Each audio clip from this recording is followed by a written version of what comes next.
We are on YouTube. Well, wow. Should be. We'll see.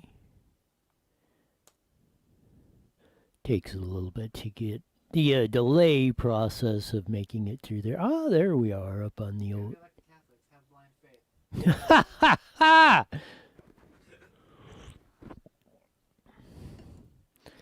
That and a nickel used to get you a cup of coffee.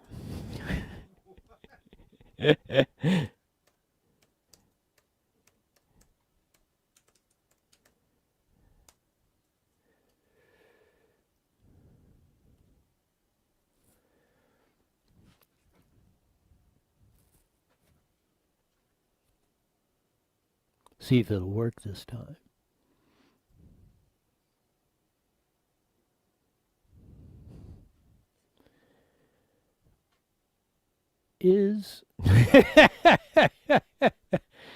We're having issues, it sounds like, or looks like. Maybe.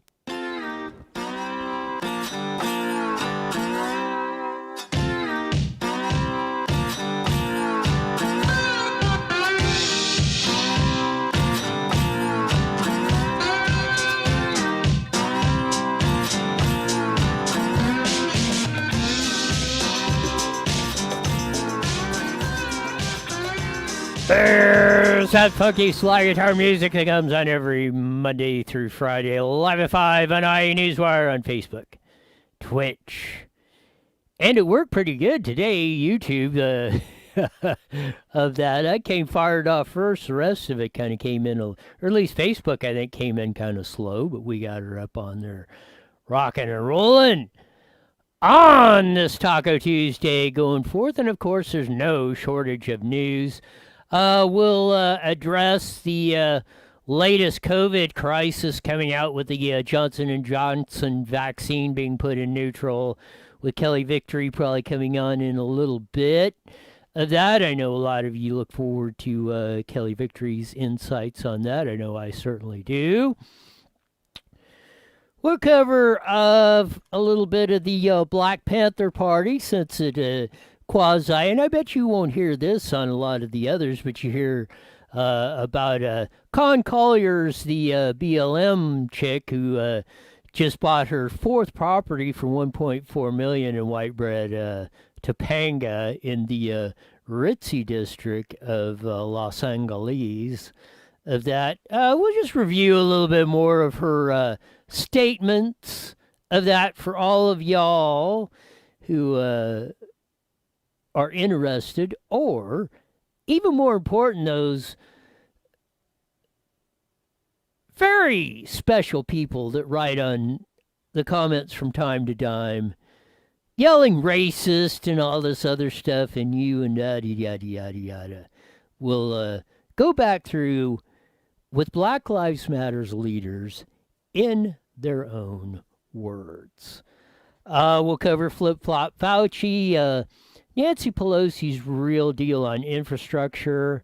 It's one of the big bombshell that Jay Powell, the Fed chief, dropped on 60 Minutes that is kind of went through the wayside because it was into the interview, but it was probably the most very important stop on this. Some pretty special video that was posted on CNN. Reporter Sarah Sidner was covering the riots in Minneapolis, of the whole enchilada that was going on over the latest police shooting there, which from all accounts everybody's looking at, or from most accounts, looks as an accidental shooting. Whether, didn't look like the officer that shot the suspect was reaching for a gun. It appears she was reaching for her taser, made a error, grabbed her gun, and when she pulled it out and the suspect was fleeing, she shot him and he was killed. Now, this is a warning. We're going to run this raw and unedited with the F and the S word and everything else in there. So those of you with sensitive ears, please tune out for about another minute and a half here while this video plays. But Sarah Sidner encountered a gentleman who was out at the protest. So this is what aired. I'm assuming live is what it looks like on CNN as it breaks out. So here we go. Now you can see. Now you can see. Y'all be twisting up the stories. You want to talk to me? Do you want to talk to me? Okay, cool. No, don't take my mic, but we're cool. Okay. What's your name? What's my name? My name is my name. All right. So tell me what you think about what's going on here. What I think about this is all the press and all the extra shit y'all do makes this worse. You think so? Yes. When people want to protest, they shouldn't do it in front of a fucking police courthouse. Shit like that. You get what the fuck I'm saying? I want you to be careful. I really do. Of what? Of anything that can hit you. Of anything that can hit you. Look at all the stuff. Of this. Of what? Of this. Do it look like I'm scared? No, you don't. Do it look like I'm scared? You don't. Exactly. Y'all need to get up out of here with all that twisting up the media shit. Okay. Real shit. You don't know me, but we're going to get to know each other. That's what we're going to do. Each other, yes, we are. We are. How you gonna know me? We're gonna talk. I'm gonna share a number with you. All right, let's do it. No, let's do it right here. Let's do it. All right, here's my phone. Let's go ahead and share the number. Talk about something that's real. Tell me what's real. Y'all just gonna edit out the shit. We're live. And then y'all gonna edit out some other shit. We're live right now. You're not fucking live. I'm live right now. I don't care if you live or not. Okay, but get away from here with all that media shit that y'all doing right now. Look, we're with CNN. Then take that camera all the way the fuck up there. Then we are going up there. Take it all the way the fuck up there. Y'all doing all the extra shit for the backhand shit to make people look all crazier than what the fuck they are. All right, then you watch us because that's where we're going. All right, so everybody's got a hot head right now, as you might imagine, because it is really, really hot right now.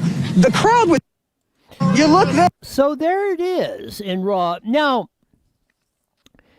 maybe the gentleman was a little bit on the over exuberant side, let's put it that way, but he has a point. Why do he obviously does not take what the media is saying, what the dominant media is saying. There's a gentleman saying, you know what? We're aware of you twisting things on top of this and of that and redoing that and editing and selectively feeding us a bunch of crap. Now, I think the gentleman's point was more you covering this stuff 24/7, 365 media on this just perpetuates more people doing exactly what you're seeing, what you saw on the screen, rioting, looting, taking things apart. Instead of allowing, or the police should have been in there, law enforcement, National Guard, whoever you got to get in there, get the rioters out from destroying businesses and everything else. These 24-hour news cycles of just droning on and on about this, that, and the other just perpetuates not only the lawlessness, in my opinion, but as you go back and look at that, and you look at the gentleman, just flip up number 4, please, just for a second. Now, why would this guy, if you've heard the stereotypes in the media, why would he distrust the dominant media, CNN?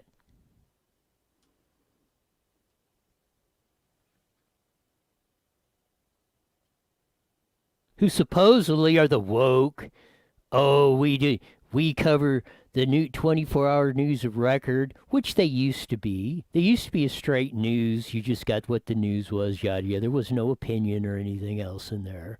Now it's just a 24/7, 365 opinion, pretty much. entertainment channel. And they broadcast this stuff because it gets ratings. People tune in, watch it. Oh, what's going to be blown up next or whatever.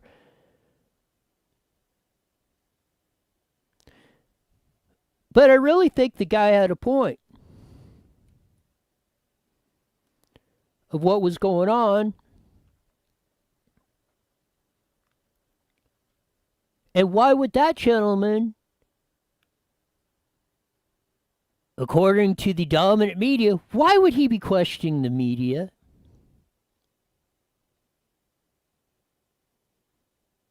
We'll talk about this in a little bit.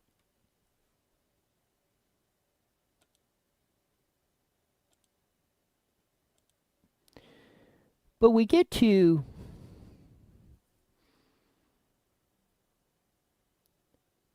where we're at in the United States today.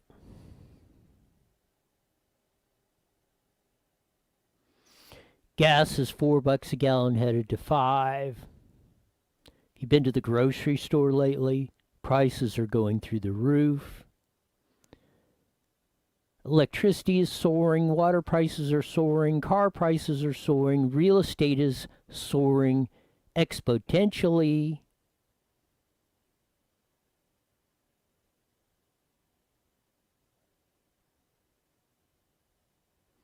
But wages are not. Jay Powell, Federal Reserve Chairman, was interviewed by Scott Pelley of CBS. And there's these little vignettes. We call it hiding in plain sight. So they can tell you what's going on. This was an absolute blockbuster on that. Here's the interview on America's Voice News as they played it. Here we go. Took a nosedive, and now we have an entire generation of Americans who've never seen rapidly increasing interest rates or prices. That's right. That's one thing that's so interesting about the economy is that it's ever changing. The globalization of the economy and technology have enabled manufacturing to take place all around the world. It's very hard for people in wealthy countries to raise prices or to raise wages. It's hard for workers to raise wages when wages can move overseas. It's just a different economy. So all the way through the end of this year, you wouldn't see rates. Go ahead. So there you go. It's a different economy. Prices can go up, but if wages start to rise, we'll just ship those jobs to China, India, Pakistan, wherever. Your wages, so if you get a 10%, I've used this example many times. If you get if you're making $1,000 a week, you get $100 a week, $100 raise. You're making $1,100. You got a 10% raise. You've got another $100. Man, you're blanking in tall cotton. But if your expenses go up by $200, you have $100 less buying power, even though you have more folding green in your pocket. We brought you yesterday the stunning statistics. In the 70s, 25% of all the labor force in the U.S. was unionized AFL-CIO in the private sector. It is now 6%, a 400% plus decrease. Public sector unions are now, which were almost non-existent. I think they started in Minnesota, but Moonbeam Brown brought him back when he got elected governor in, 72? 74, I believe.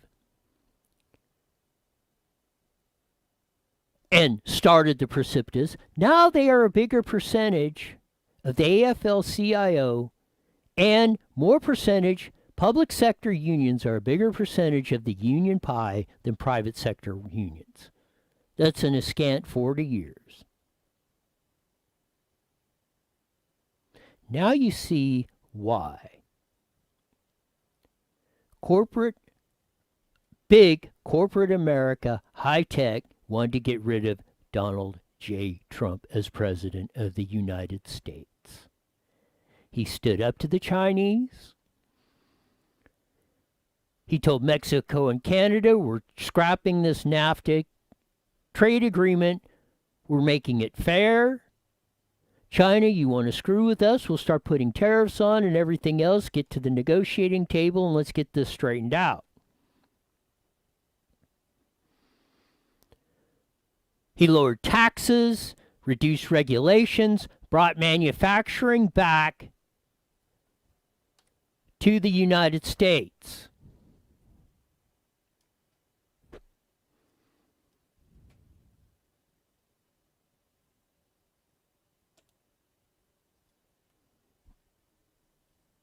Now, if you roll up through here,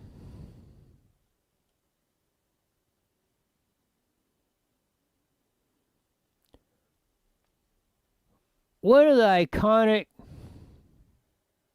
racing manufacturers started by Vic Edelbrock Sr. in the 40s, I believe. On that, made lots of speed equipment, started out with intake manifolds. That was their foray. This is the 2015 Speedway Motors catalog. Shows you, you can't see it here, but $219 for a Super Victor intake manifold for a small block Chevy. Scant 6 years later, same part,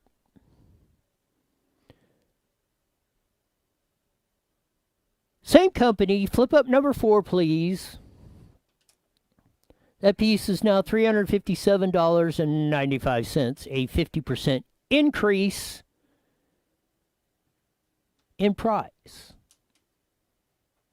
You look at the price of housing, cars, gas, everything that comes out of your pocket, and as it went up at 2% a year in the last 5 years, ha ha ha. The statistics are phony. On top of that, and Edelbrock, which they cast those intake manifolds, I don't know if they still do, but they did in San Jacinto, right down the street from us, built those products. Those are all American-made products. But you can see the cost of materials and everything else of doing business, not only in California but the United States, drove the price of this stuff through the roof of manufacturing. Trump was fixing this stuff.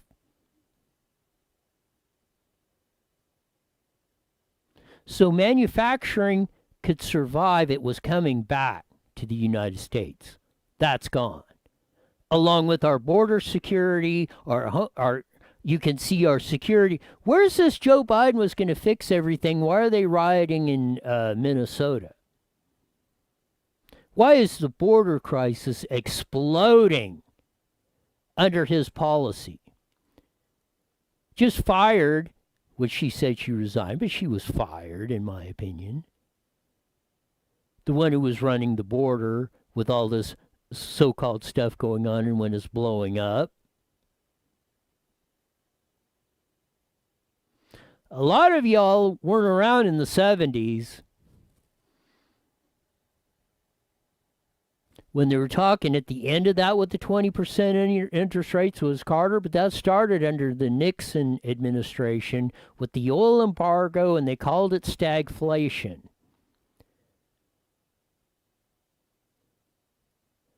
That's where prices were going up, but wages were going down.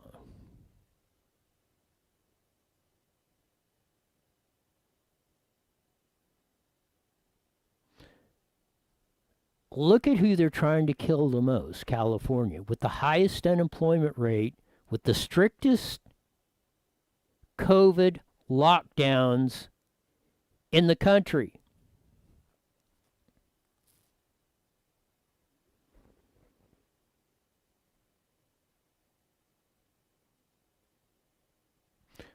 Look at the disinformation. Joe Biden, Gavin Newsom, Fauci, Birx, Pelosi. Who are they trying to throw under the bus? Texas Governor Greg Abbott, Florida Governor Ron DeSantis, who are opening up their economies,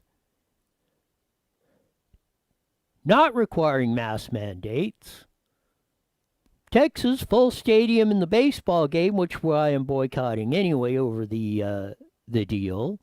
That was before the All-Star game debacle.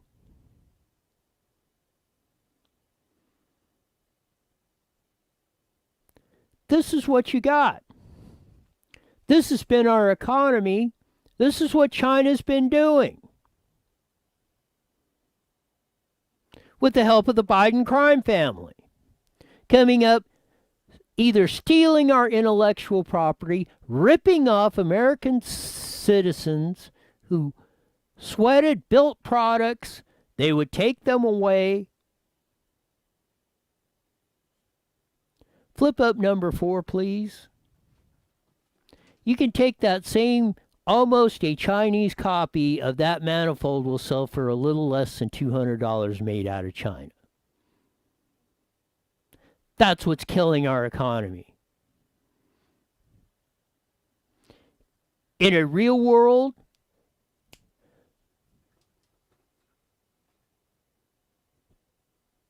in a free market, Edelbrock would be able to produce that intake manifold in the United States for less than $200 today.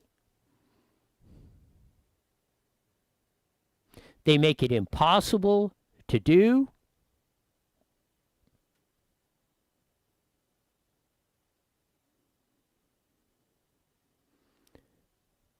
And you look at it back and forth, that's just one. I can cite you hundreds of examples of this.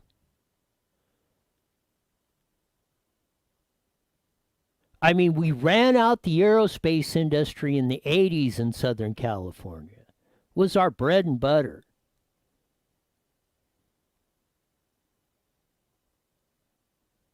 Yes, Lee's telling me who worked for Edelbrock for a long time. Yes, they still cast those in the San Ysidro foundry.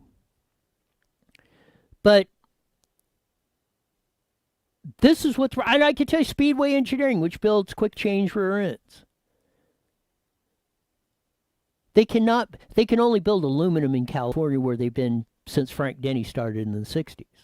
They can only build aluminum ones. You got to buy them. Other companies have them manufactured either in the United States, elsewhere, or overseas out of magnesium, which is lighter. But you can't machine. They make it almost impossible to machine magnesium in California. Hence, they're shut out of the market. Those jobs are not in California because of our stupid rules and regulations.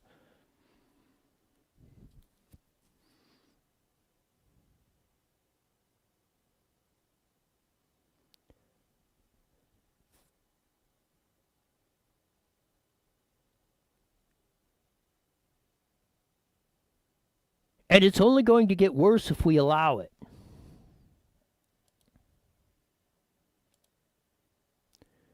Watch for this little vignette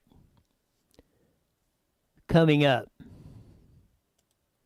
We know all about the recall. We got 2.1 million signatures. We only needed 1.5.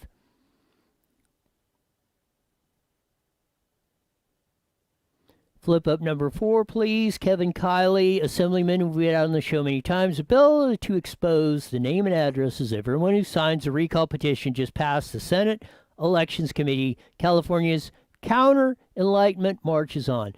SB 663 lets the target of a recall get the list of signers in order to harass them into withdrawing their signatures or retaliate against them for signing in the first place. Nothing terrifies our political class like free and fair vote. So up until this time, those who collected recall signatures, which I have done before, who's ever in charge of putting together committee and collecting those, you have to keep, you are secure, you are in charge of those, and you have to secure them. You cannot let them out. You have to take them collect them, send them to the register of voters. You cannot post them online. You cannot go back. They're not public record up until maybe this point. And the 30-day rule was in effect after the election, or after the closing coming up. You can do this. I wonder, and I'm going to have to verify this, and I would almost bet the farm on this. This is going to be retroactive. On top of that, they want to go after you, the signers of the Gavin Newsom recall. Those of you, 2.1 plus million, that put your signatures on, the California's legislature is rolling legislation through to let everyone know and make that a public record. As Kevin Kiley says, to harass you into withdrawing your signature or retaliate against you for signing in the first place. Yet they say, oh, we're for fair elections. Ha, ha, ha. Nothing could be further from the truth.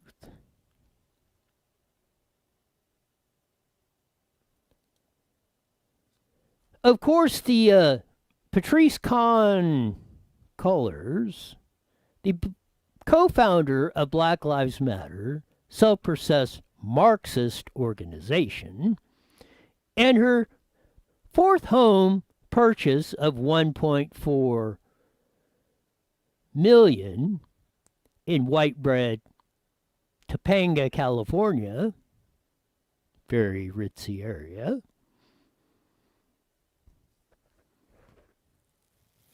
We thought we'd do a little digging. This is an interview in The Guardian.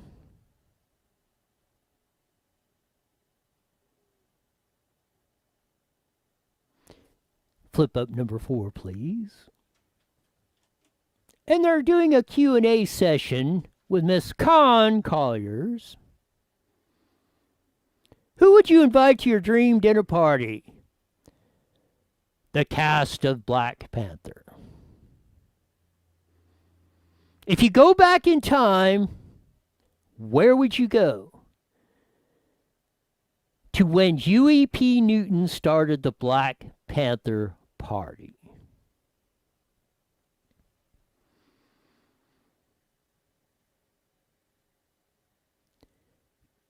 You want to see what they're all about? We've had Mason Weaver on this show many times.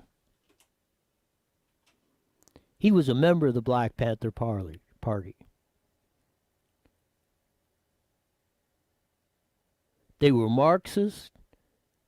They wanted to be the slave owners. They wanted you, the slave. They didn't care who they had to kill, rape, pillage, or destroy to get their way.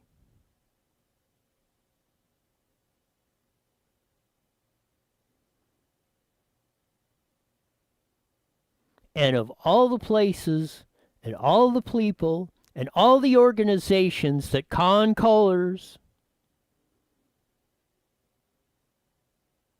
could pick out throughout history, it's Huey P. Newton and the Black Panther Party.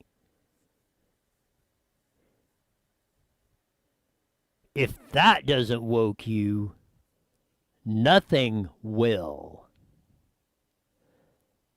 That is absolutely stunning of what's going on in our society.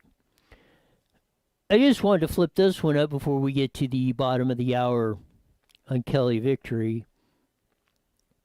A whole $2 trillion con on the infrastructure. What, 5% of it or what is going to actual building of roads or bridges of that? This is a good one. CBS News asked Nancy Pelosi, yeah, well, the Republicans would support actually building of roads, bridges, and water projects. What about all this other crap? This is Nancy Pelosi's response on CBS News. Here we go. Focus on just the portions you outlined there, the roads, the bridges, the waterways. Well, no, because infrastructure it's about education, about getting children healthily in school with separation, sanitation, ventilation. It's about investments in housing as well. Overwhelmingly, this bill is about infrastructure in the traditional sense of. Yes, no, Nancy. You're redefining infrastructure. You are throwing out infrastructure as the traditional sense of the word, as roads, bridges, water projects that we all could use. Now it's going to be for individuals, homes, schools, and this and that and everything else that you want to throw into. They are systematically burying us under a wall of trillions of dollars of debt. And this is what's coming. We're up to what, 25 trillion in debt and counting? Our GDP isn't even to 20 trillion. We're more in debt than we're doing. America is not the richest nation in the world. We are the brokest. And what's happening now is basically no one is buying our debt, especially the Chinese. That's why I believe they're starting this cryptocurrency. They're going to dump the dollar as the U.S. reserve currency. They're going to bury us so far into debt where the dollar is worthless. And then, if you want to know how that story winds up, just look at Venezuela. They were fat, dumb, and happy. Then one day, everything was gone. It happened just that quick. Are we on that glide path?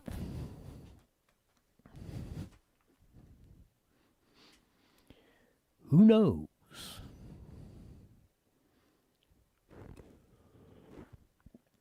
If we are or not.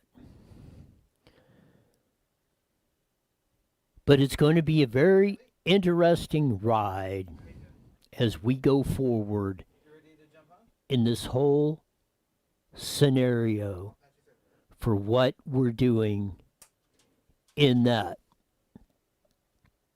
And as we promised after the bottom of the hour, we're going to roll all the things COVID that's going on each and every day to that. And it's no better day today than have the, as I have deemed her, the supreme expert on all things COVID and the premier physician, in my opinion, in all the world, Dr. Kelly Victory. Welcome to Newswire with Roy. Are we hearing Kelly? Are we hearing Kelly now? Okay. All right, you got 10 seconds.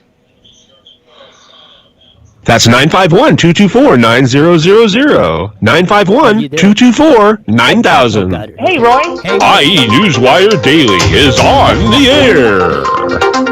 The following is a paid program. Views and claims expressed are those of the program producer and are not endorsed by this station. Opinions expressed are not necessarily those of radio station KMET, its management, employees, or affiliates.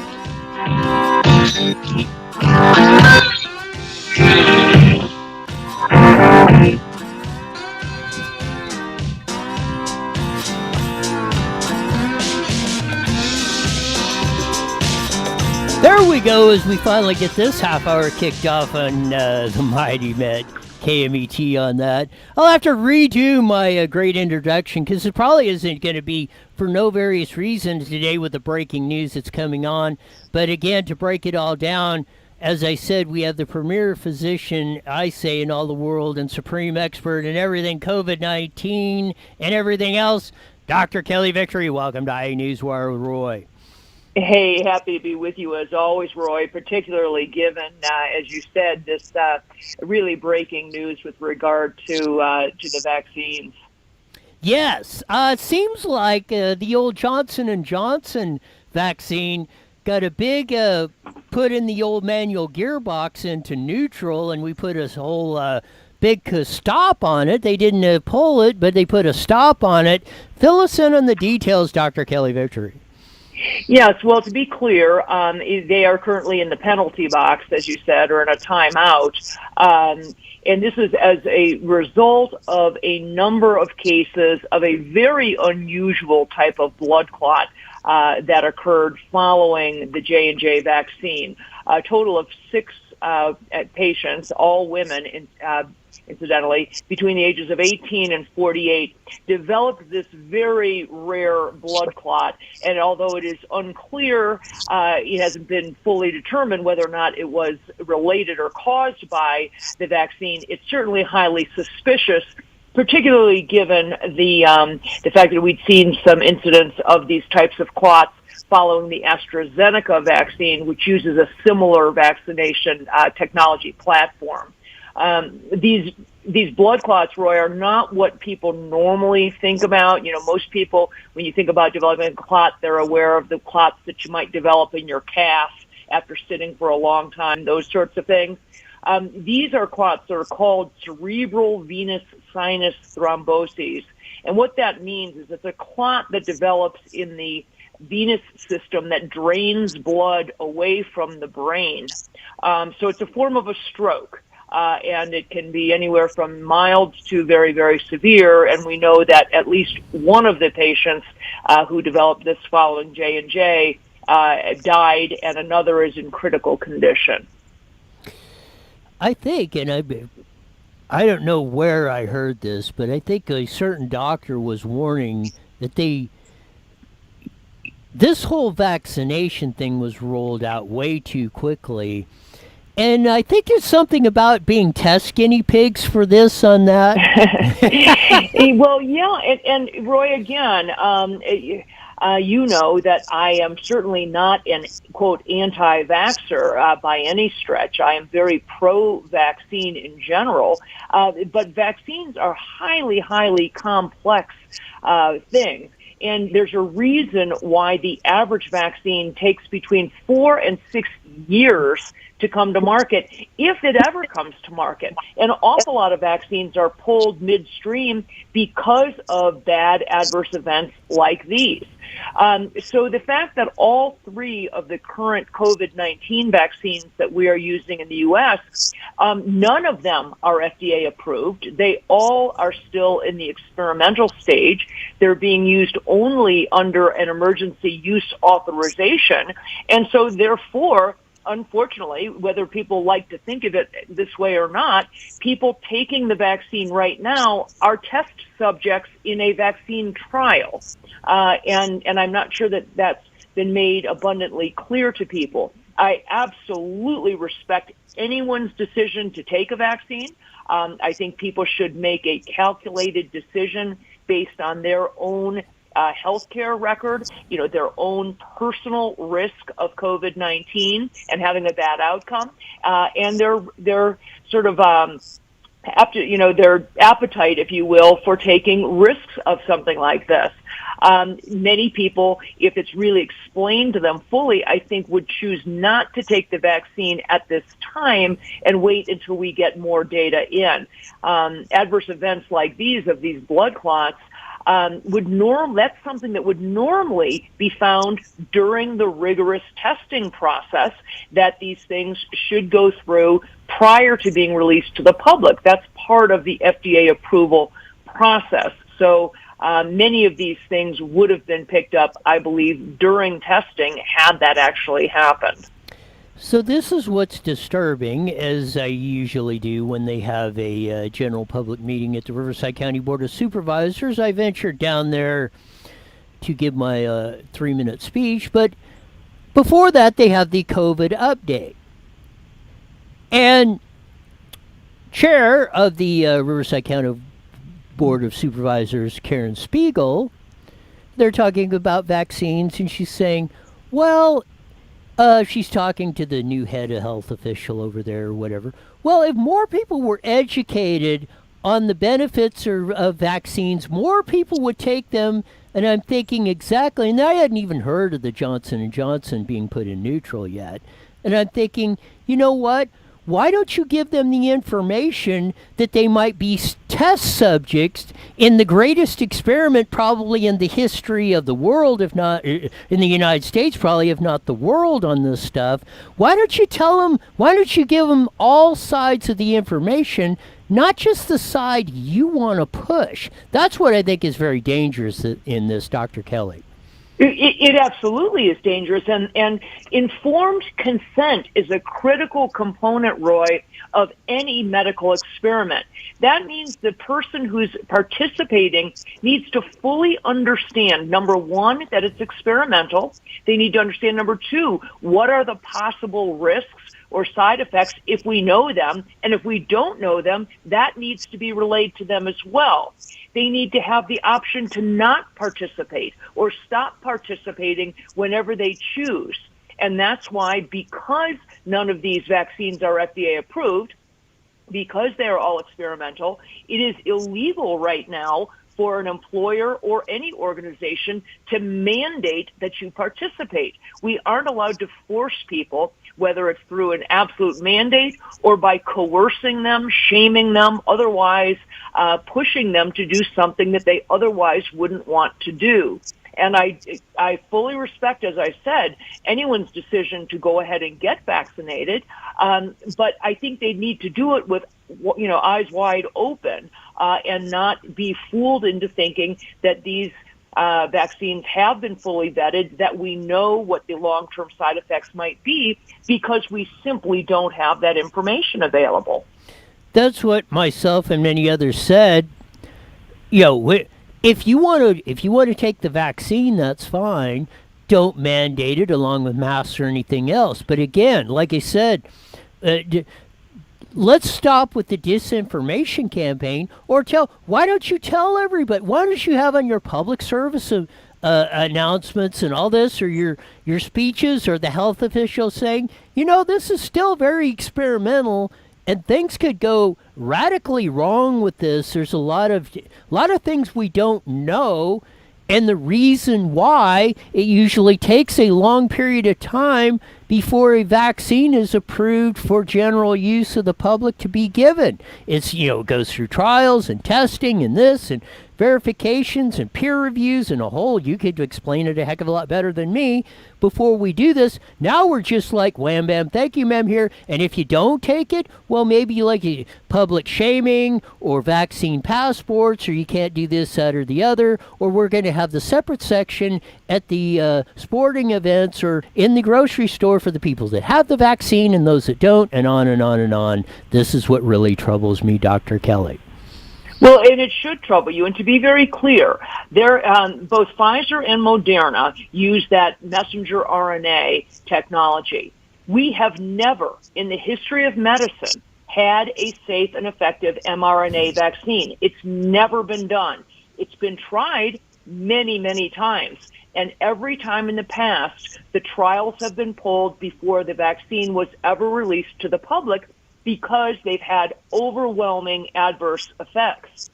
The technology that AstraZeneca and J&J are using is one that uses an adenovirus, another virus that's been rendered harmless, and a piece of DNA is put inside it. That is also very new technology. The first adenovirus vaccine that's ever been successfully brought to market, got fully FDA approved, is the very recently approved Ebola vaccine. And the reason they fast-tracked that one through FDA approval is because Ebola has a 58% mortality rate. Okay? Chances are greater than 50% if you get Ebola, you're going to die. That's very different from COVID-19, where people under the age of 50 who are otherwise healthy have a extraordinarily low risk of dying from COVID, probably on par with influenza. So the idea that we are pushing these through so quickly, and I believe deceiving the public into believing that we have more safety data than we have. Every time I hear a public official say these vaccines are safe and there are no long-term bad side effects, I remind people, these vaccines didn't exist 12 months ago. So how you can say there are no long-term side effects on something that wasn't even in existence, let alone being tried on the public until, frankly, December, about 3-4 months ago, is insane. And so I don't care if people want to participate in it and feel that they might benefit from it, but, we certainly are obligated to be forthcoming with the facts, which is that we don't know. These vaccines were never tested on pregnant or lactating women. They were never tested on people with existing antibodies to COVID. They were never tested on people with autoimmune diseases or allergies to some of the ingredients that are in there. And now, unfortunately, the public is actually watching the sausage be made. You're seeing things that, as I said, would have normally been tested and found out in the test period before the vaccine was ever foisted upon the public. We're going to play a little clip. This one, surprisingly came from MSNBC. Mehdi Hassan asked Fauci about his flip-flopping on the masks back then. There no masks anywhere else. We're going to play a little clip on this of that, and I think some people might be surprised, maybe not, of the answer. Here we go. Let me ask you this one other question about the past, because you said we need to move forward. I agree with you. And one of the problems we have now is we have a lot of people, bad faith people, saying we don't trust Anthony Fauci, we don't trust Joe Biden, we don't trust the scientists. But there are others who, in good faith, just genuinely over the last year, and I think you've recognized this in the past about the mixed messaging and some of the different advice they've gotten on this very thorny disease. I want to play a clip of you speaking to 60 Minutes just over a year ago. Have a listen. Now, when you see people and look at the films in China and South Korea, whatever, everybody's wearing a mask. Right now in the United States, people should not be walking around with masks. Right now, people should not be walking. There's no reason to be walking around with a mask. Given you acknowledged in that clip in March 2020 that Asian countries were masking up at the time, saying we shouldn't mask up as well was a mistake, wasn't it? A huge mistake at the time, not just in hindsight. No, I keep seeing that clip getting played over and over again. So if you could give me 15 seconds, I'll go right back at you with this. Okay, at the time, 3 things were going on. We were told very clearly at the Coronavirus Task Force, including by the Surgeon General, who's a good person all the way, that there was a clear shortage of masks. And if we went around recommending masks, the healthcare providers who were putting themselves in harm's way every single day would not have enough. Point number 1. Point number 2, there was no evidence at the time that masks outside of the setting of the hospital worked. There were no data to show that. Number 3, we did not know that at least 50% of the infections were being spread asymptomatically, namely by people that had no symptoms.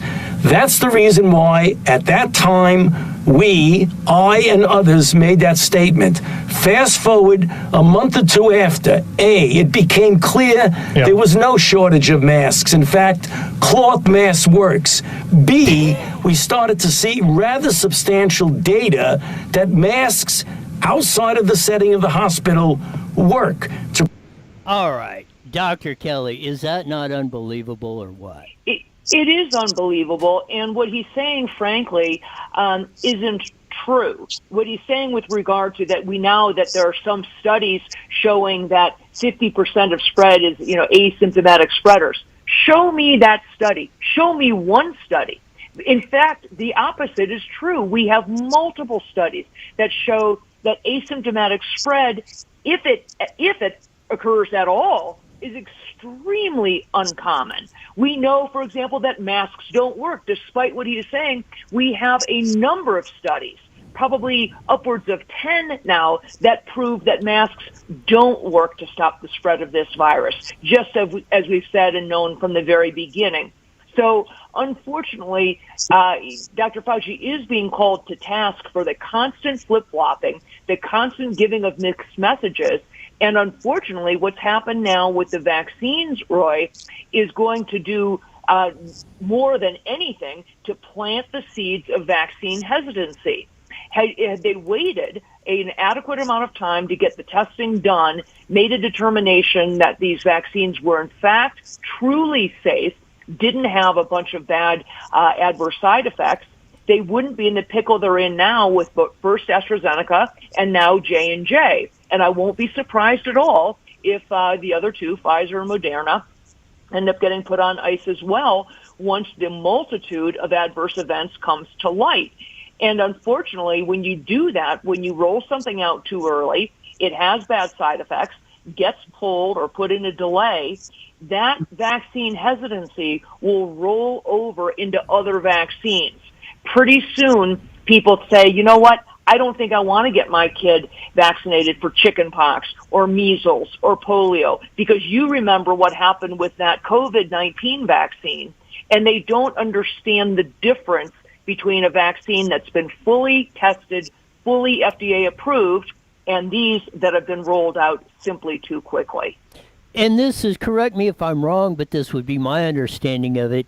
Even we're seeing with the J&J one, the latest one coming out, problems. But the Moderna, the Pfizer one, it could be 6 months, a year, 5 years down the road where we start seeing adverse effects on people that took this because we didn't study it or test it or figure out what all the possibilities is humanly possible before we rolled it out. And again, you stated that very eloquently.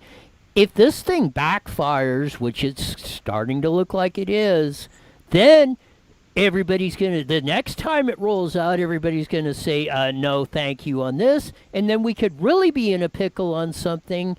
You could have a polio, smallpox, just spread like wildfire because people are not taking the vaccine that went through the process. Exactly. And to be clear, it takes a lot for the CDC and the FDA to finally acknowledge that a death, for example, from a vaccine is truly as a result of the vaccine. It takes overwhelming evidence to do that. Since 2011, there have been only 2,700 total deaths that the FDA is willing to say were a result of a vaccine, all vaccines. So in 10 years, there have been 2,700 total deaths. 64% of those deaths have been from the COVID-19 vaccines, have occurred in the last 3 months. Think about that. That's a stunning statistic. And the number of adverse events being reported to the VAERS reporting system is in the hundreds of thousands. Each one of those will need to be investigated and determined if there's actually a causal relationship. But they span everything from allergic reactions to pain at the injection site to full-blown heart attacks, strokes, neurologic symptoms, seizures, everything in between. But the fact that 64% of all the vaccine deaths that the FDA is willing to acknowledge have happened from the COVID vaccines is a pretty scary statistic. And I'm just wondering that as of a couple of days ago, Fauci was back on warning about, all those people that were at the sporting event in Texas, watch out for that. And then this was the stunner, which came on later. We're talking about, we should open up schools. But you know what? We're seeing the spread among high school sports and this and that, where the kids are outside, but they're okay in the classroom. We're not seeing anything there that I see. They're trying to set up the stage because they know what's coming on this vaccine. It's probably going to backfire, and they're going to have an even worse problem when this thing first hit America and other places. And they're going to they're trying to set up the deck chairs of and the excuses of why we're going to have to go through this whole process, if not worse, very soon. What do you say, Dr. Kelly?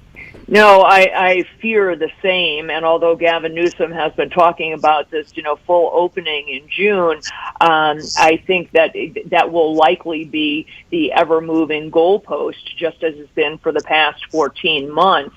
I think you are right. They're going to continue to test, and they follow that false flag of testing and of cases, which is why we're all stuck in these ridiculous color-coded tiers. because they keep counting cases when the case number is really irrelevant. It's been irrelevant from the very beginning. So many of the, quote, positive cases are people who have nary symptom. They are not sick. It's because the PCR test, that nasal swab, is picking up an insignificant fragment of virus that isn't even capable of causing disease. And that's what we've seen over and over in these poor kids. Kids getting tested so they can play outdoor soccer, and it comes out and says, oh, no, you've got COVID. And the kid's saying, I feel fine, and there's nothing wrong with me. I've got no fever, no cough, no sniffles. But then that kid gets yanked, or the whole program gets shut down. Following the case number remains one of the biggest problems we've had in managing this pandemic. It is a meaningless number. The only thing we should be focusing on is hospitalizations and obviously deaths. And Roy, those numbers have been down week over week, month over month across the country, including California, and frankly, long predating anything that could be attributed to a, quote, vaccine effect. I was hoping in 2020 we'd be over this stuff, but I'm getting the ever-sinking feeling this whole COVID thing is just beginning. On that note, we'll have to leave it there. We'll do it again real soon. Thanks for being on, Dr. Kelly Victory. Always happy to join you, Roy. Thanks. You got it. That's Dr. Kelly Victory with all her insights and expertise on all things COVID on that. And again, that's my fear on this whole thing is, after a year of this, you figured, okay, well, we figured in 2021, okay, let's just write off 2020. It was a bad dream. We'll move on. Everything will get better in 2021. The way I see the things being planted, and the way I see the whole soup getting stirred up here, I'm getting that sinking feeling. Like I said, this is just the beginning of this, and we're not going to get off this train. I mean, if we allow it. I was really proud of the speakers that came up to Riverside County again that reiterated, hey, everybody should be free to do their own thing. If you want to be a test subject in the great American COVID experiment, be my guest. I don't care. Take 27 shots in your COVID vaccine in your arm a day. But you take the consequences of it. In a free market, in a free society, you would take responsibility for yourself. You take the risk. Take the risk if you don't get the shot. You take the risk if you get the shot or anything in between. It's your choice. And you accept the responsibility. You don't pass the cost of your health care or your bad decisions onto somebody else. And that's what we're increasingly thinking we can do. But that model, throughout recorded history, has wound up in a disaster.